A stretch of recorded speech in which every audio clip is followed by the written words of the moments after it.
Good morning, boys and girls. It's Mrs. Benson, the counselor from Coy Elementary, And Mrs. Mayer, the speech therapist. and we're hoping you're having a wonderful summer.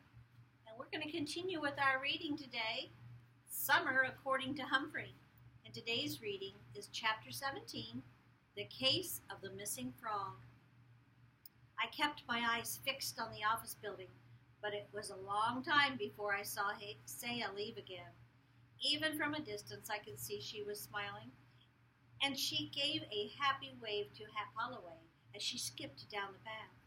How I wished I could have heard their conversation. At last, it was a peaceful day. Saya was still smiling the next time I saw her, and Brad and Gail both seemed more relaxed. Brad talked to lots of people now, and so did Gail. Who would have thought a couple of stickers could do so much good?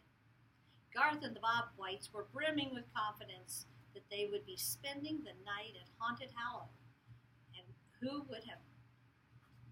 would doubt it with Super Sam on their team? But Abby and the Chickadees still stood strong and still thought they had a chance. Miranda and the other Robins were more relaxed too, since their skit had gone over well. I thought maybe it was time for me to kick back and just enjoy camp, so I relaxed. I took a long doze while my friends were off on their hike. But I was wide awake when Miss Mack made an announcement at the end of the season. Tomorrow, we start 2 days of competitions to cap the Clash of the Cabins competition. The nature quizzes will be tomorrow for anyone who wants to take them. She said, "Good luck, campers, and have a great time."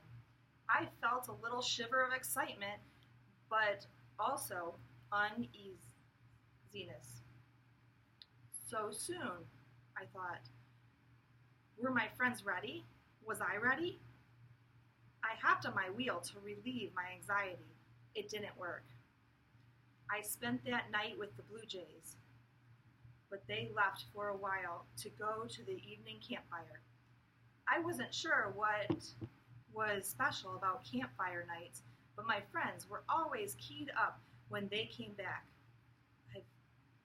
I've just got to see that howler, AJ said. It would be awful if my little brother Ty got to see him and I didn't. We've got a good shot, Richie said. Yeah, Blue Jays rule. That was Brad. And whether or not the Blue Jays got to spend the night in Haunted Hollow, he was still a winner in my book. Richie took me down to the rec room the next morning. I was there before Og, but I didn't think anything of it at first. I was busy watching my friends streaming into Happy Hollow Hall, chatting away. Og still wasn't there by the time breakfast began. I was puzzled, but I was also interested in how the whole atmosphere of camp had changed. While the kids in different cabins often hung out together during their free time, I noticed that today the campers who shared cabins stuck together. The place just sounded different.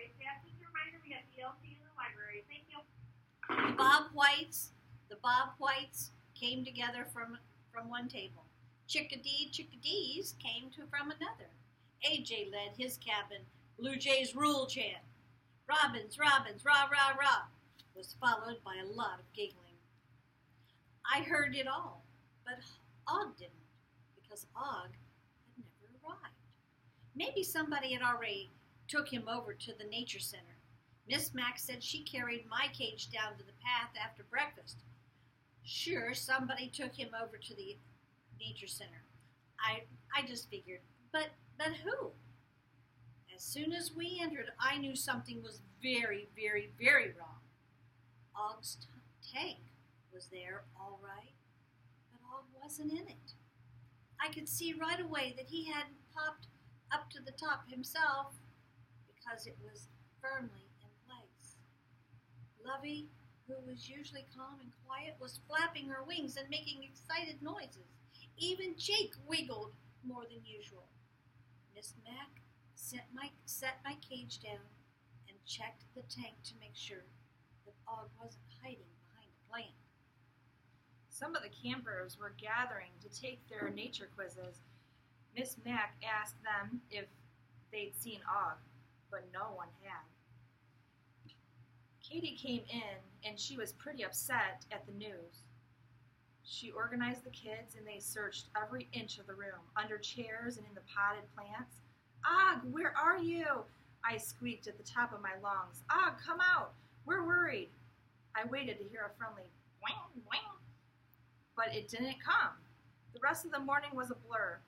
A very loud bell rang to call all the campers to the dining table. Thank goodness Miss Mac took me too. Once everyone was gathered, Cap Holloway got up on stage and explained that Og was missing. That caused quite a stir. I thought Miranda was going to cry. Cap asked if anyone knew what had happened to him. There was a lot of shuffling and whispering. Finally, Noah stood up.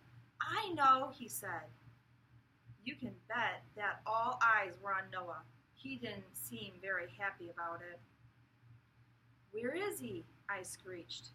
Cap motioned for him to come up on the stage. Come on up here, Noah, and tell me. Noah slowly made his way to the stage. Well, he said, sometimes I get up early and go down to the lake. I guess that's against the rules, but it's beautiful. And at that time of day, the birds sing more than, and I even saw some deer one morning. Hap nodded. We'll discuss that later. So what happened? I was sitting on the shore and watching these frogs swimming and hopping in the shallow water. They looked so happy I thought Og might like to meet some other frogs and play in a real lake. So I came back to our cabin and I borrowed him. Everybody was sleeping. And you let him loose in the lake? Hap asked. Noah looked a little frightened. No, I didn't mean to. I just thought I'd let him play there for a while. But as soon as I put him down, he hopped off into some tall grass and disappeared. I looked and I looked, but I couldn't find him. There was a lot of commotion among the unhappy campers. No one was as unhappy as me. So I just took his tank over to the nature center, Noah continued, and I didn't know what to do. You should have told us, Hap said. It's not easy for pets that are used to being fed to find their own food. He sounded firm but kind. Noah hung his head. I'm really sorry. I looked for him honest. The noise in the dining hall had grown to an uproar. Then it came, that ear-piercing blast of the whistle. Mrs. Wright joined Hap on the stage. Do you know where you left him, young man? She said. She asked Noah in a voice that wasn't as kind as Hap's. Noah nodded. We should organize a search party, she announced. You can take us down to the spot you last saw him. All right with you, Holloway? It's all right with me, I squeaked. Great idea. And I thought Mrs. Wright didn't like Og. I guess I judged another book by its cover. There wasn't much Hap could do except agree with her. She nodded, and soon the counselors were organizing the campers into groups. They gathered up nets and buckets, sunscreen and caps, and Noah and Mrs. Wright led them out of the hall. Sam will find him, I heard Garth tell Simon. He could do it. I hoped he was right. Just as I feared, they left me behind. Mrs. Mac took me to the rec room and told me not to worry, but she didn't tell me how. I nervously peered out the window for hours and hours and hours. Maria came in from the kitchen once and gave me some lovely vegetables, but I couldn't think of eating until my old friend was safely back in his tank. When they returned from lunch, I could tell my faces of the searchers that they hadn't found Og. The dining hall was a lot quieter than usual. Well, after lunch, Hap Holloway had the kids vote to decide if they wanted to go back and look some more.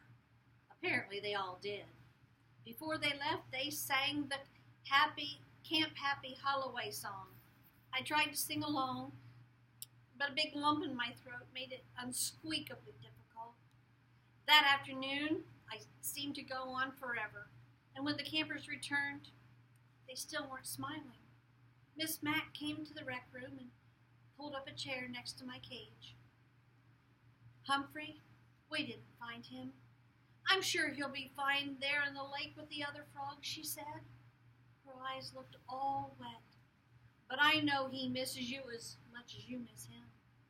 Saya and Miranda came in, arm in arm. May we see Humphrey, please? Miranda asked. Sure, Miss Mack said. I'm sorry, Humphrey, Miranda finally said. We certainly tried. I looked so hard. My eyeballs hurt.